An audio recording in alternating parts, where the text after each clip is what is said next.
اعوذ باللہ من الشیطان الرجیم، بسم اللہ الرحمن الرحیم۔ السلام علیکم ورحمۃ اللہ وبرکاتہ۔ نظر بد دور کرنے کا مسنون وظیفہ۔ جبرائیل علیہ السلام نبی کریم صلی اللہ علیہ وآلہ وسلم کی خدمت میں حاضر ہوئے۔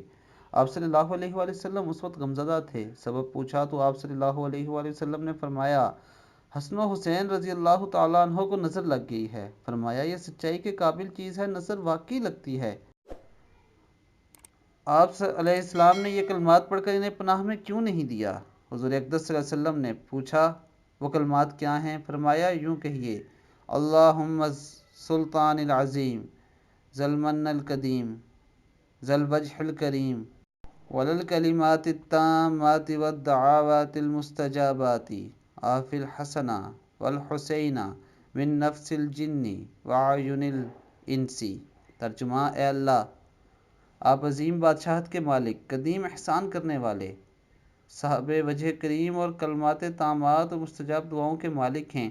آپ حسن و حسین رضی اللہ تعالیٰ عنہ کو جنوں اور انسانوں کی نظر بد سے عافیت میں رکھیے۔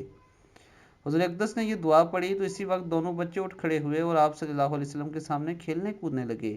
نبی کریم صلی اللہ علیہ وآلہ وسلم نے فرمایا، لوگوں، اپنی جانوں کو، اپنی بیویوں کو اور اپنی اولادوں کو اس پناہ کے ساتھ پناہ دیا کرو، اس جیسی اور کوئی پناہ کی دعا نہیں۔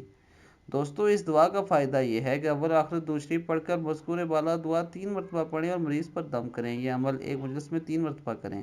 دعا کے اندر جہاں حضرت حسن اور حسین کا نام ہے، ان کی جگہ پر موجود مریض کا نام لیں۔ مثلا آف الحسن والحسین کی جگہ مریض بچے جس کا نام فرض کرو احسان تو پڑھیے کہ آف الاحسان من نفس الجن وعین الانس۔ تو دوستو، انشاءاللہ وہ جلد سے صحت یاب ہو جائے گا۔